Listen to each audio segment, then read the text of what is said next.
शर्मा। आज प्रधानमंत्री नरेंद्र मोदी छात्र छात्राओं से परीक्षा पर चर्चा करेंगे। ये कार्यक्रम दिल्ली के तालकटोरा स्टेडियम में होगा। प्रधानमंत्री मोदी 5वीं बार परीक्षा को लेकर छात्र छात्राओं, शिक्षकों और अभिभावकों से बातचीत करेंगे। ये बातचीत पूरे दोस्ताना माहौल में होती है और पीएम छात्रों को बताते हैं कि किस तरह से परीक्षा के तनाव से उभरा जाए। तो पीएम मोदी की आज परीक्षा पर चर्चा होगी और पीएम मोदी की परीक्षा पर चर्चा कार्यक्रम में उत्तराखंड के सभी जिलों से 56,000 से अधिक छात्र छात्राएं, अभिभावकों और शिक्षकों से पीएम मोदी सीधा संवाद करेंगे। आपको बता दें कि 2018 से पीएम मोदी ने परीक्षा पर चर्चा कार्यक्रम की शुरुआत की थी, लेकिन कोविड-19 महामारी के चलते छात्र छात्राओं की मनोस्थिति पर काफी दुष्प्रभाव पड़ा है। आज पूरे देश में स्कूली शिक्षा के तहत कक्षा 6 से 12 कक्षा तक के विद्यार्थियों से पीएम मोदी सीधा संवाद करेंगे।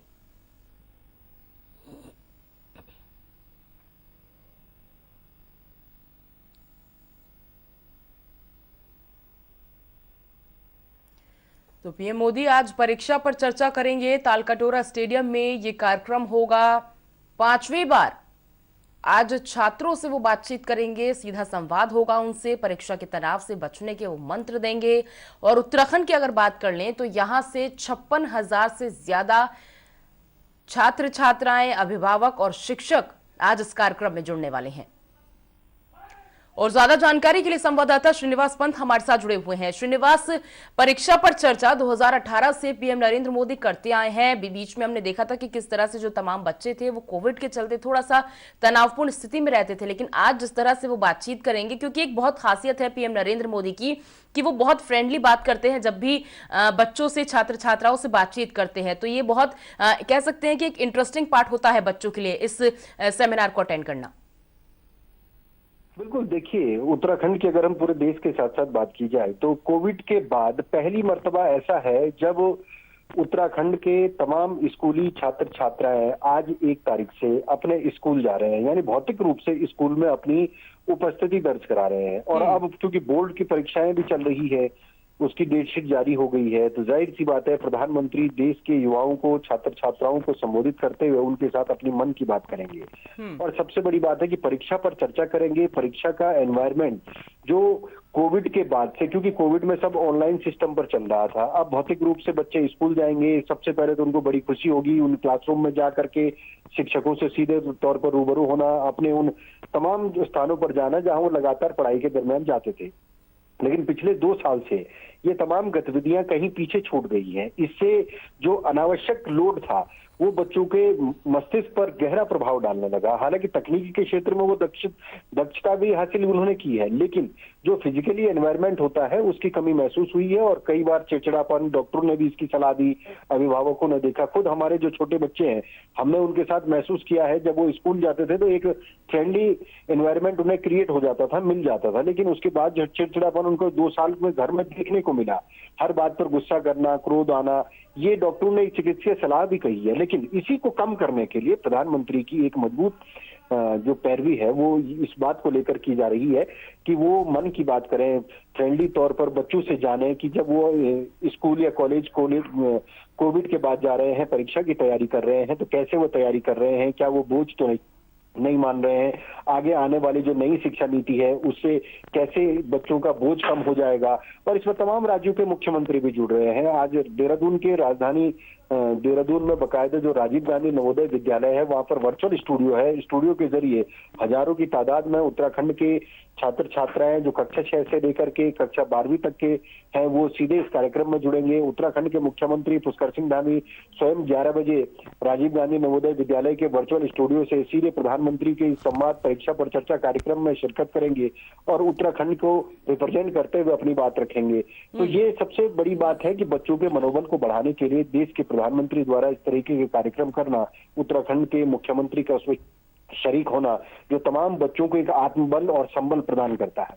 बिल्कुल। और देखिए श्रीनिवास, ये एक खासियत है पीएम नरेंद्र मोदी की, वो मंत्र देते हैं कि आखिर कैसे जो तनाव होता है परीक्षाओं के दौरान उसे कैसे दूर किया जाए, क्योंकि अभी बोर्ड एग्जाम्स भी चल रहे हैं। ऐसे में जो 10वीं और 12वीं के बच्चे होते हैं, छात्र छात्राएं होती हैं, वो बोर्ड एग्जाम में कैसे तनाव को दूर कर सकते हैं। पिछली बार भी जब ये सेशन हुआ था 2019 या 20 की अगर हम बात कर रहे हैं, तो उन्होंने बहुत अच्छे अच्छे मंत्र दिए थे कि कैसे आप बोर्ड एग्जाम्स में एकदम फ्री माइंड के साथ बैठिए और बिल्कुल तनाव मत लीजिए, बहुत एंजॉय के साथ आप एग्जाम्स को दीजिए। तो ये तमाम टिप्स, ये मंत्र पीएम की ओर से दिए जाते हैं।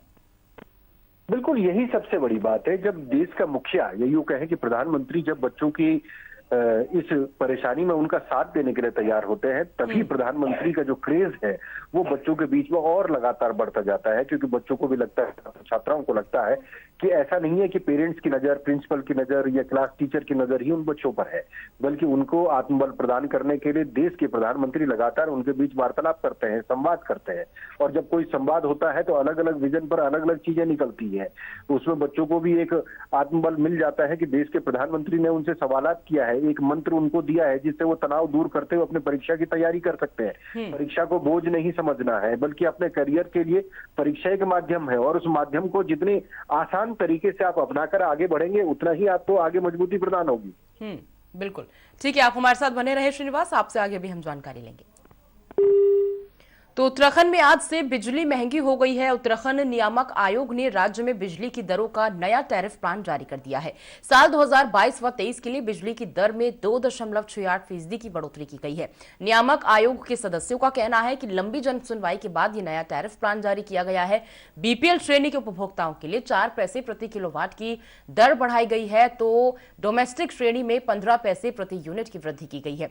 वहीं कमर्शियल श्रेणी से उपभोक्ताओं के लिए 16 पैसे प्रति यूनिट की बढ़ोतरी की गई है। अब नए कनेक्शन लेने के लिए उपभोक्ताओं को 60 से 80 रुपए अतिरिक्त देने होंगे।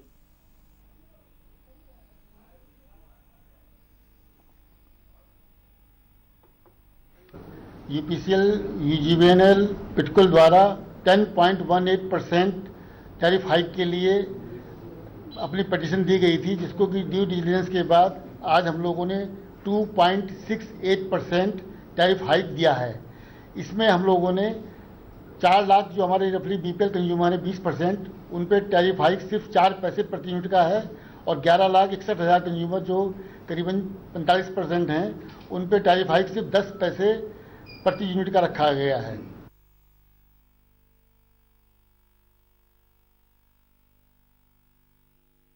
दरों को महंगा कर दिया गया है, बिजली की दरों को महंगा।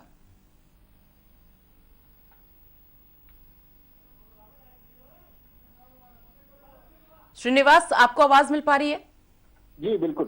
श्रीनिवास, कैसे समझे इसे कि इलेक्शन से पहले जो नेता घर घर जाके महंगाई, बेरोजगारी, इन सब पे रोक लगाने की बात किया करते हैं, इलेक्शन के तुरंत बाद महंगाई बढ़ गई है, और हम ये भी पेट्रोल डीजल के क्योंकि दाम लगातार बढ़ रहे हैं, और ऐसे में बिजली की दरों को अब महंगा कर दिया गया है उत्तराखंड में, कैसे समझे इसे? बिल्कुल, देखिए, ये जनता के ऊपर दोहरी मार है। पेट्रोल और डीजल के दामों का बढ़ने के बाद ट्रांसपोर्टेशन भाड़ा बढ़ेगा, लोगों को जो सामान 100 रुपए का मिलेगा वो 110 के करीब मिलेगा। दाल हो, सब्जियां हो, फलों के दाम हो, लगातार बढ़ रहे हैं। पेट्रोल और डीजल जब बढ़ रहा है, रसोई गैस सिलेंडर के दाम बढ़ गए। लेकिन उत्तराखंड में एक और बड़ी मार उत्तराखंड के उपभोक्ताओं पर, आम जनता पर पड़ी है, वो है विद्युत के दरों में नया टैरिफ प्लान। इस टैरिफ प्लान के तहत अगर बिजली विभाग के आंकड़ों के मुताबिक अगर बात करें, तो नियामक आयोग ने आज से जो नई दरें लागू की है, उस पूरी दरों में 2.68 यानी 2.68% की बढ़ोतरी कर दी गई है। जो घरेलू श्रेणी के उपभोक्ता है, 15 पैसा प्रति यूनिट के हिसाब से उनका बिल आएगा, यानी 1 यूनिट पर 15 पैसा बिल उनका बढ़ करके आएगा। और तकरीबन 600 से 700 यूनिट अमूमन किसी के भी घर में होती है। गर्मियों का सीजन है, पंखा भी चलेगा, कूलर भी लगेगा, एसी भी चलेगा, फ्रिज भी चलेगा, टीवी भी चलेगा, तो अमूमन लोड बढ़ेगा तो उसकी भरपाई करने के लिए विद्युत विभाग की जो प्रस्तावित दरें थी, जिसमें कि 6.5% बढ़ाने की मांग थी, नियामक आयोग ने उसको 2.68 दर पर बढ़ा दिया है। यानी घरेलू बिल में 3 रुपए 32 पैसा बढ़कर आएगा, और जो कॉमर्शियल है यानी इंडस्ट्रियल एरिया और कॉमर्शियल में 16 पैसा प्रति यूनिट के हिसाब से बढ़ेगा। जो नए कनेक्शन अब लगाए जाएंगे 60 रुपए से लेकर के 80 रुपए जो फिक्स चार्जेस था वो बढ़कर के अब देना पड़ेगा या उसको वहन करना पड़ेगा। कुल मिलाकर आप देखें, उत्तराखंड पावर कॉर्पोरेशन लिमिटेड के अलावा power transmission corporation limited, Uttarakhand जल विद्युत निगम, ऊर्जा महकमे के 3 विभाग हैं और इन 3 विभागों के ऊपर जिम्मेदारी होती है बिजली पैदा करने से लेकर बिजली को ग्रिड तक ले जाने से लेकर घरों तक डिस्ट्रीब्यूट करने में। लेकिन विभागीय कारगुजारियां इतनी कमियां विभाग के अंदर है कि पिछले 22 साल से विभाग और निगम अभी तक घाटे में चल रहे हैं और इस घाटे को दूर करने के लिए सरकार या ऊर्जा मंत्रालय ने या ब्यूरोक्रेट्स ने या शासन ने कोई बड़ा फैसला आज तक नहीं लिया, कोई ठोस पॉलिसी नहीं बनाई। जबकि पूजा उत्तराखंड को ऊर्जा प्रदेश बनाने के लिए नारा बड़े जोर शोर से पहला जो चुनाव था उत्तराखंड का 2002 का, तब से लेकर आज 22 साल में ऊर्जा प्रदेश की हम बात करते हैं। लेकिन ऊर्जा प्रदेश की हकीकत यह है कि उत्तराखंड विद्युत पैदा करता है, बिजली पैदा करता है, लेकिन अपने ही क्षेत्र में महंगी बिजली बेचता है और उसके बाद दूसरे राज्यों को भी सप्लाई करता है। लेकिन उसकी पैदावार में कहां कमी है, भ्रष्टाचार पर कैसे नकेल कसी जाएगी, उसको लेकर कोई ठोस कार्रवाई नहीं होती है। इसीलिए लिहाजा बड़े से बड़ी लापरवाही हमेशा से ऊर्जा महकमे में दिखाई देती है। ठीक है, बहुत बहुत शुक्रिया करेंगे श्रीनिवास आपका इस पूरी जानकारी को हम तक साझा करने के लिए। खबरों में आगे बढ़ेंगे। 2014 से निर्माणाधीन टिहरी बांध परियोजना की पीएसपी की पहली इकाई का काम पूरा होने को है, जिसके बाद उत्तराखंड समेत देश के तमाम शहरों में बिजली की किल्लत दूर हो जाएगी। टीएचडीसी इंडिया के टिहरी कॉम्प्लेक्स के अधिशासी निदेशक यूके सक्सेना ने बताया कि दिसंबर 2022 में पीएसपी की पहली यूनिट कमीशन हो जाएगी। इसके बाद फरवरी 2023 में दूसरी, अप्रैल में तीसरी और जून में चौथी यूनिट कमीशन होने के बाद चारों यूनिटों को जनता को समर्पित कर दिया जाएगा। ऊर्जा के क्षेत्र में टिहरी बांध परियोजना भारत के लिए अतुलनीय योगदान साबित होगी, जिसके लिए हिंदुस्तान कंस्ट्रक्शन और टीएचडीसी के इंजीनियर रात दिन काम में जुटे हुए हैं। वर्तमान में टिहरी बांध परियोजना से 1000 मेगावाट और कोटेश्वर बांध से 400 मेगावाट बिजली का उत्पादन हो रहा है। टिहरी बांध परियोजना का पूरा होने के बाद 2400 मेगावाट बिजली का उत्पादन होगा, जो देश की समृद्धि में बड़ा योगदान साबित होगा।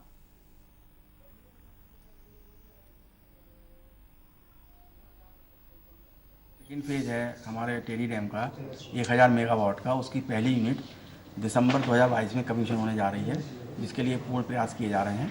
और वर्तमान की प्रोग्रेस को देखते हुए मैं ये कह सकता हूँ कि हम दिसंबर 2022 में पहली यूनिट को कमीशन कर पाएंगे।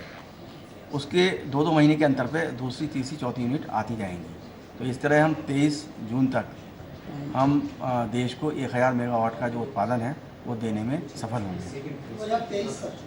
2023 जून तक, क्योंकि आपका दिसंबर में पहली यूनिट होगी, 2 महीने बाद लगा लीजिए दूसरी यूनिट, उसके 2 महीने बाद तीसरी, उसके 2 महीने बाद तीसरी यूनिट, 2 महीने बाद चौथी यूनिट। तो इस तरह का इसका शेड्यूल रहता है। तो 2023 में 1000 मेगावाट का जो उत्पादन है पीएसपी से वो देश को प्राप्त होना शुरू हो जाएगा। बढ़ती महंगाई के खिलाफ कांग्रेस के देशव्यापी प्रदर्शन के तहत हल्द्वानी में कांग्रेस कार्यकर्ताओं ने जोरदार प्रदर्शन किया। बुद्ध पार्क में इकट्ठा होकर कांग्रेस कार्यकर्ताओं ने केंद्र और राज्य सरकार के खिलाफ नारेबाजी की। कांग्रेस का कहना है कि बढ़ती महंगाई ने आम आदमी की कमर तोड़कर रख दी है। पेट्रोल और डीजल के दाम लगातार बढ़ रहे हैं, रसोई गैस कीमत में भी बढ़ोतरी हो रही है और बढ़ती महंगाई से आम आदमी परेशान है, लेकिन केंद्र और राज्य सरकार को इससे कोई फर्क नहीं पड़ता। कांग्रेस कार्यकर्ताओं ने गैस के खाली सिलेंडर को साथ लेकर केंद्र सरकार के खिलाफ प्रदर्शन किया। कांग्रेस का यह कहना है कि जब तक महंगाई कम नहीं हो जाती है तब तक कांग्रेस का यह प्रदर्शन जारी रहेगा। डीजल, पेट्रोल के दाम, गैस के दाम पूरी तरीके से जिस तरीके से मतलब लगातार इसमें निरंतर वृद्धि हो रही है, उससे एक आम जनमानस का जिसे कहते हैं जीना मतलब बहुत मुहाल हो गया है और एक आम जनता त्राहिमाम कर रही है। और आज कांग्रेस के पूरे राष्ट्रीय व्यापी आंदोलन के तहत आज हम लोगों ने हल्द्वानी महानगर कांग्रेस कमेटी के नेतृत्व में यहाँ पर हम लोग यहाँ पर धरना दे रहे हैं और सरकार से मांग करते हैं कि जो बढ़ी हुई गैस की कीमतें हैं और जो हमारे तेल की कीमतें हैं और जो जितनी भी आपकी खाद्य सामग्रियाँ हैं उनको तत्काल जनहित में वापस लेना चाहिए और अन्यथा कांग्रेस पार्टी इसी तरीके से सरकार के खिलाफ एक विरोध प्रदर्शन करती रहेगी। फिलहाल यहां रुक रहे एक छोटे से ब्रेक के लिए।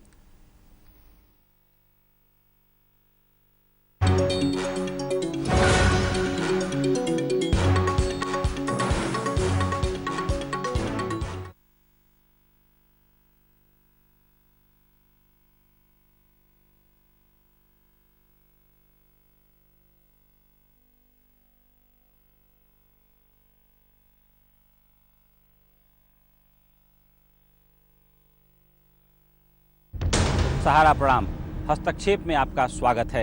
आज हमारे साथ एक ऐसी शख्सियत हैं, आप हमारे दर्शकों को समझाइए। किसी को कन्विंस न कर सको तो कंफ्यूज करो। अंदाज से नहीं चलता है देश चलता है व्यवहार और कानून से। और बीमारी तो किसी को पूछ के नहीं आती, वो गरीब को भी आती है और अमीर को भी आती है। और नए भारत को बनाने के लिए जो रास्ता है वो जल समृद्धि के मार्ग से जाता है। अगले 3 महीने तक मजदूर से वो पैसा नहीं ले रहे हैं। जो सत्ताएं हैं वहाँ पर उनसे पूछा क्या आपने कि भाई आपने इनको पैदल क्यों चलने दिया? जनरल साहब, सहारा न्यूज नेटवर्क इकलौता ऐसा चैनल है हमारे चैनल का नाम है सहारा, इसीलिए मैंने दे दिया था कोरोना गो ये नारा। क्योंकि पर्यटक के लिए सबसे जरूरी होती है भरोसा और सेफ्टी। बिल्कुल। ये सारे फॉरेनर होने के बाद भी हम किसी का कम्युनिटी ट्रांसमिशन नहीं हुआ। महामारी में हम लोग तुरंत जाके उलझ गए हैं, ये तो कहा जा सकता है कि सर मुड़ाते ओले पड़े। तो एक तरीके से हमारे कम्युनिटी में एक सेंस ऑफ रिस्पॉन्सिबिलिटी भी था जो पब्लिक ने काफी सपोर्ट किया। आपकी जानकारी के लिए मैं कहना चाहूँगा जी कि यहाँ रिकवरी रेट भी बड़ी तेजी से हो रही है। नॉर्थ ईस्ट उनके कितना नजदीक है। कोरोना धोना नहीं रहना है अगर अपने भीतर का शौर्य को जगा। यह कोई दैवी आपदा है, प्रकृति नाराज है या इंसान की कोई बड़ी भूल है? मैं जो देख रहा हूँ ये प्रकृति का एक संकेत है।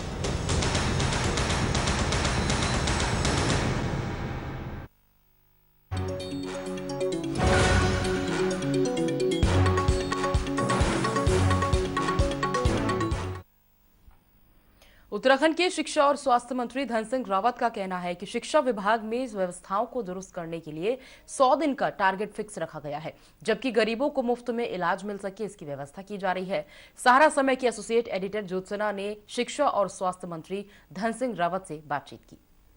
रावत जी, पहली बार हुआ है कि बेसिक शिक्षा से लेकर हायर एजुकेशन और स्वास्थ्य विभाग दोनों एक ही मंत्री को जिम्मेदारी मिली है। बहुत बड़ी जिम्मेदारी है, किस तरीके से आप देखते हैं? देखिए, मैं माननीय प्रधानमंत्री जी का भी और अपने मुख्यमंत्री जी का भी धन्यवाद देना चाहता हूं कि इस बार सारे विभाग बहुत सोच समझ के दिए गए हैं और जो जनता ने हमको इस बार मैंडेट दिया है कि 47 विधायक भारतीय जनता पार्टी के जीते हैं। मुझे लगता है कि इन आकांक्षाओं जितनी भी जनता की अपेक्षा हमसे हैं, हम उनको पूरा जरूर करेंगे और एक अच्छी सरकार हम जरूर देंगे। बिल्कुल अच्छी सरकार देंगे, ये वायदा है और शायद इसी उम्मीद के साथ जनता ने आपको प्रचंड बहुमत भी दिया है और राजनीतिक इतिहास को भी बदला है। अगर मैं स्वास्थ्य विभाग की बात करूं, आप पहले भी देख चुके हैं, काफी कुछ आपने उसमें किया है, काफी कुछ किया जाना भी बाकी है। क्या आपकी प्राथमिकताओं में रहेगा? देखिए, 2-3 प्राथमिकताएं हमारी पहले हैं कि हमने उत्तराखंड के प्रत्येक नागरिक को जो सुरक्षा कवच दिया है और स्वास्थ्य का कवच दिया है कि हम 5 लाख रुपए तक के इलाज सबका फ्री कर रहे हैं। उसमें जो कठिनाइयां हैं उनको इस बार हम दूर करेंगे। दूसरा यह है कि हर ब्लॉक में, हर सीएससी में, हर पीएचसी में, हर उपकेंद्र में 100% डॉक्टरों को देने का हमने जो वादा किया वो हम पूरा करेंगे। तीसरा यह है कि जितने हॉस्पिटल हैं हमारे, उनमें हम जो भी मरीज जाएगा उसको फ्री में इलाज मिले, ये भी हमने जनता से वादा किया है और इसकी हमने प्रक्रिया शुरू कर दी है। पिछले 5 सालों में भी शिक्षा में बहुत अभिनव प्रयोग किए और हमारी सरकार ने बहुत अच्छा काम किया, लेकिन जो अधूरे काम हैं, मैं कह सकता हूं कि 100 दिन का टारगेट हमने दिया है। आपको और यहाँ की जनता को जरूर आश्वस्त करना चाहता हूँ कि जो भी शिक्षा को ठीक करने के लिए सुझाव हैं वो भी हमको भी दे सकते हैं और मैं ये कह सकता हूं कि हमारे इन 5 सालों में जो अधूरे काम है उनको जरूर पूरा करेंगे। निश्चित जो है बेसिक शिक्षा में भी, माध्यमिक शिक्षा में भी और संस्कृत शिक्षा में भी परिणाम देखने को जरूर मिलेंगे। सहारा समय से बात करने के लिए बहुत बहुत धन्यवाद। ये थे डॉक्टर धन सिंह रावत। उनका साफ कहना है कि शिक्षा विभाग में, खास तौर पर बेसिक शिक्षा में 100 दिन में फर्क साफ नजर आएंगे और स्वास्थ्य विभाग में वो पिछले अधूरे कामों को बहुत जल्द पूरा करेंगे और जनता की जो आशा है उन्हें भी वो 100% पूरा करेंगे। कैमरामैन दयाल बिष्ट के साथ सहारा समय के लिए देहरादून से ज्योत्सना। उत्तराखंड बीजेपी के वरिष्ठ विधायक दिलीप सिंह रावत ने पिछली सरकार के दौरान कर्मकार बोर्ड में हुई धांधली की सीबीआई जांच की मांग की है। इसके लिए दिलीप रावत ने सीएम धामी को पत्र लिखा है। दिलीप रावत का ये कहना है कि श्रम विभाग के तहत आने वाले कर्मकार बोर्ड में बड़े पैमाने पर धांधली हुई थी। ये किसी से छिपा नहीं था। पिछली सरकार में तत्कालीन मंत्री हरक सिंह रावत और बोर्ड के अध्यक्ष के बीच खूब तनातनी रही। मामला हाईकोर्ट तक गया, लेकिन पैसे की बंटरबांट को लेकर कोई एक्शन नहीं हुआ। श्रमिकों के हित को देखते हुए उन्होंने पूरे मामले की सीबीआई जांच की मांग की है।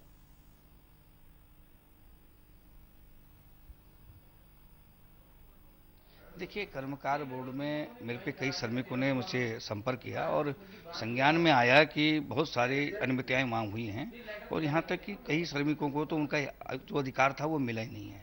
तो क्योंकि इससे पहले माननीय न्यायालय में भी कई लोगों ने पीआईएल की है और इससे हमारी सरकार की जो तत्कालीन सरकार थी उसकी बड़ी छिछलेदार हुई।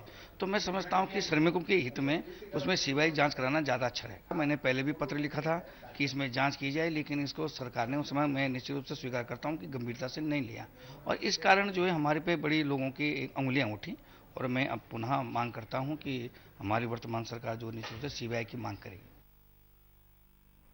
किसी भी तीज त्योहार से पहले मिलावटखोर भी सक्रिय हो जाते हैं। चैत्र नवरात्र लगने वाले हैं और उस दौरान लोग देवी की आराधना करते हैं और उपवास भी रखते हैं।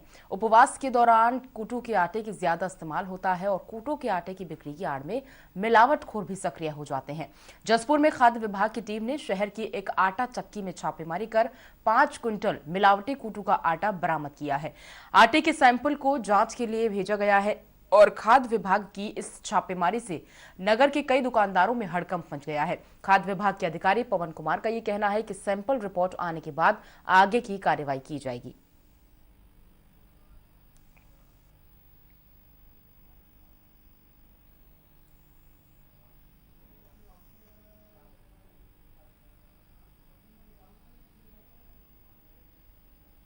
मिली थी कि इस तरीके से यहाँ का एड्रेस बताया गया था। उसने बताया गया था कि वहाँ पर नकली कूटू का आटा बनाया जा रहा है और इस तरीके से इतने कट्टे में बनकर तैयार हैं और उस संबंध में कार्रवाई करें। जब मौके पर मैं यहाँ आकर देखा उस समय कूटू का आटा बनाया जा रहा था और इनसे जब पूछा गया चक्की मालिक से, जिसका रईस है, उन्होंने बताया कि साहब ये कूटू का आटा बनाया जा रहा है और ये जसपुर के किसी लाला का बनाया जा रहा है।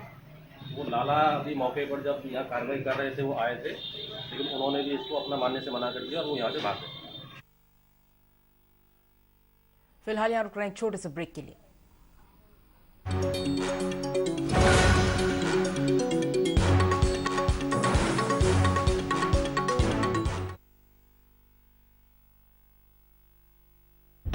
सहारा प्रणाम, हस्तक्षेप में आपका स्वागत है। आज हमारे साथ एक ऐसी शख्सियत हैं, आप हमारे दर्शकों को समझाइए। किसी को कन्विंस न कर सको तो कंफ्यूज करो। अंदाज से नहीं चलता है देश, देश चलता है व्यवहार और कानून से। और बीमारी तो किसी को पूछ के नहीं आती, वो गरीब को भी आती है और अमीर को भी आती है। और नए भारत को बनाने के लिए जो रास्ता है वो जल समृद्धि के मार्ग से जानता है। अगले 3 महीने तक मजदूर से वो पैसा नहीं ले रहे हैं। जो संस्थाएं हैं वहाँ पर उनसे पूछा क्या आपने कि भाई आपने इनको पैदल क्यों चलने दिया? जनरल साहब, सहारा न्यूज नेटवर्क एकलौता ऐसा चैनल है हमारे चैनल का नाम है सहारा, इसीलिए मैंने दे दिया था कोरोना गो ई नारा। क्योंकि पर्यटक के लिए सबसे जरूरी होती है भरोसा और सेफ्टी। बिल्कुल, इतने सारे फॉरेनर होने के बाद भी हम किसी का कम्युनिटी ट्रांसमिशन नहीं हुआ। महामारी में हम लोग तुरंत जाके उलझ गए हैं। ये तो कहा जा सकता है कि सर मुड़ाते ओले पड़े। तो एक तरीके से हमारे कम्युनिटी में एक सेंस ऑफ रिस्पॉन्सिबिलिटी भी था जो पब्लिक ने काफी सपोर्ट किया।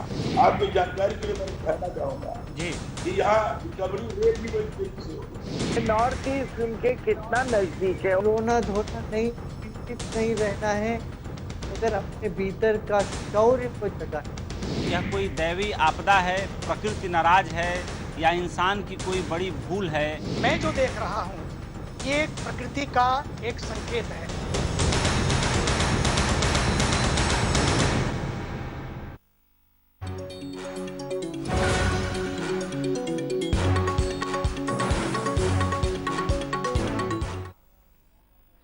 2 अप्रैल से चैत्र नवरात्र शुरू हो रहे हैं, तो वहीं चंपावत जनपद के सुप्रसिद्ध शक्तिपीठ माता पूर्णागिरि धाम में लगने वाले मेले को ध्यान में रखते हुए स्थानीय प्रशासन ने तैयारियां पूरी कर ली हैं। आपको बता दें कि सुप्रसिद्ध शक्तिपीठ माता पूर्णागिरि में देश विदेश से श्रद्धालु आते हैं। जिलाधिकारी विनीत तोमर ने बताया कि पिछले वर्ष कोरोना के चलते जहां मेला नहीं लगा था, वहीं स्थिति सामान्य होने पर मेले में आने वाले श्रद्धालुओं की भीड़ की आशंका है, जिसे देखते हुए मेले में बिजली, पानी, पार्किंग जैसी सभी मूलभूत तैयारियां पूरी कर ली गई हैं। मेले में यूपी के और उत्तराखंड के बहुत सारे श्रद्धालु आते हैं, तो उसको देखते हुए हमारी सारी तैयारियां पूरी कर ली गई हैं। हमारे यहाँ जो पार्किंग की व्यवस्था है, लाइट की व्यवस्था है, पानी की व्यवस्था है, टेंट की व्यवस्था है, वो सारी व्यवस्थाएं पूरी हो गई है। हम चाहते हैं कोई भी श्रद्धालु यहाँ आए तो वो एक अच्छा अनुभव करके जाए और अच्छा मैसेज लेके जाए और भविष्य में भी बार बार यहाँ आने के लिए तत्पर रहे।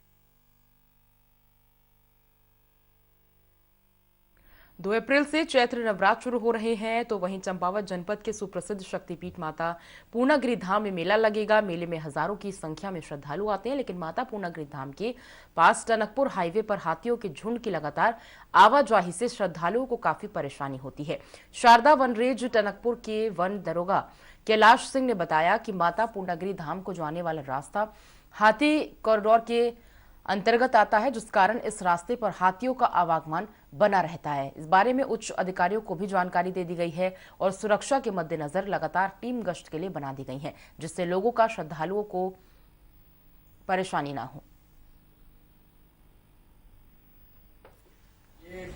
जो हमारा मार्ग है, हाथी कॉरिडोर का मार्ग है, पूरा यहाँ से कॉलोनिया से लेके बूम तक हाथी कॉरिडोर के अंतर्गत ये आता है। और आजकल क्योंकि हाथी का मूवमेंट ज्यादा है और उसके लिए विभाग द्वारा पूर्णागिरि मेले को देखते हुए टीम में गठित करके रात्रि में गश्त हेतु लगातार टीम गश्त कर रही है यात्रियों की सुरक्षा के मद्देनजर।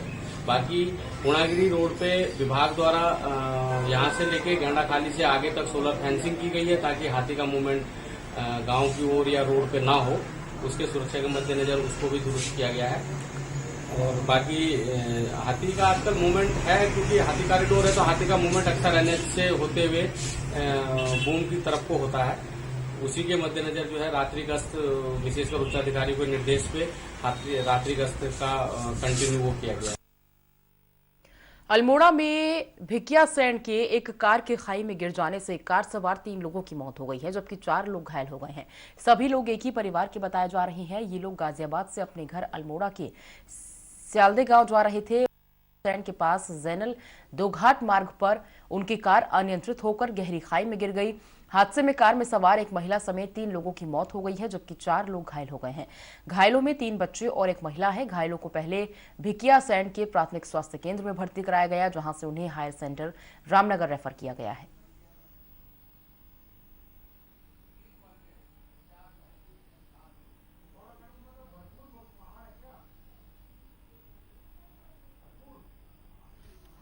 और इसी के साथ फिलहाल बुलेटिन में बस इतना ही, लेकिन सहारा समय पर उत्तर प्रदेश और उत्तराखंड की खबरों के अलावा देश और दुनिया की ताजा तरीन खबरों के लिए आप लॉग ऑन कर सकते हैं हमारी वेबसाइट samalive.com पर। सहारा प्रणाम।